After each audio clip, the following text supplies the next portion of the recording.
សួស្តីអ្នកទាំងអស់គ្នាថ្ងៃនេះ Channel Don CEO នឹងលើកយកការសន្ទនាមួយដើម្បីបង្ហាត់អ្នកទាំងអស់គ្នា A memorable event ព្រឹត្តិការណ៍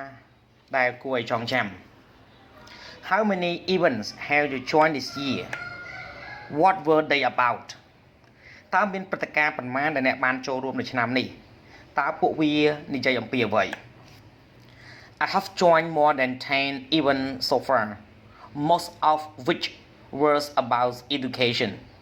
ខ្ញុំបានចូលរួមច្រើនជាង10ព្រឹត្តិការណ៍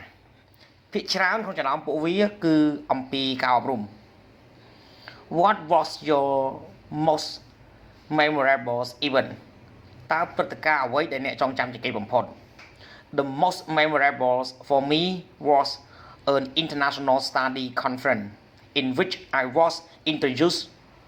to some famous universities in Europe to study overseas ដែលគួរឲ្យចងចាំបំផុតសម្រាប់ខ្ញុំនោះគឺសន្និសីទកសែតការសិក្សាអន្តរជាតិមួយដែលខ្ញុំត្រូវបានគេណែនាំទៅកាន់សាកលវិទ្យាល័យល្បីឈ្មោះមួយចំនួននៅក្នុងទ្វីបអឺរ៉ុបដើម្បីទៅសិក្សានៅក្រៅប្រទេស Was it organized indoors or outdoor តើវាត្រូវបានគេរៀបចំឡើងនៅក្នុងស្រុកឬក៏ក្រៅស្រុក It was an indoors event វាគឺជាព្រឹត្តិការណ៍ក្នុងស្រុក Who sponsor the event តើនរណាគេជាអ្នកឧបត្ថម្ភព្រឹត្តិការណ៍ The event organizer was the education departments of American centers but the university introduced in the conference was the one who paid អ្នករៀបចំព្រឹត្តិការណ៍គឺជាផ្នែកអប់រំនៃមជ្ឈមណ្ឌលអាមេរិកមួយប៉ុន្តែ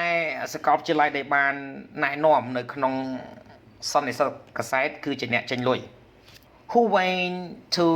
the event with you តើនរណាគេទៅចូលរួមព្រឹត្តិការណ៍ជាមួយអ្នក I went there with my friend who share the same interest in studying abroad as me ខ្ញុំបានទៅជាមួយនឹងមិត្តភ័ក្តិរបស់ខ្ញុំដែលមានការចែករំលែកនៅចំណាប់អារម្មណ៍ដូចគ្នាក្នុងការសិក្សានៅក្រៅប្រទេសដូចជារូបខ្ញុំដែរ What were some performance in the event តើមានការសម្ដែងអ្វីខ្លះនៅក្នុងព្រឹត្តិការណ៍ There was not many performance each university representative just had a speech to introduce their school to students and then they hosted Q&A session មិនមានការសម្ដែងច្រើននោះទេអ្នកតំណាងសាកលវិទ្យាល័យនីមួយៗគ្រាន់តែធ្វើសន្ទរកថាមួយដើម្បីណែនាំអំពីសាលារបស់ពួកគេទៅកាន់និស្សិត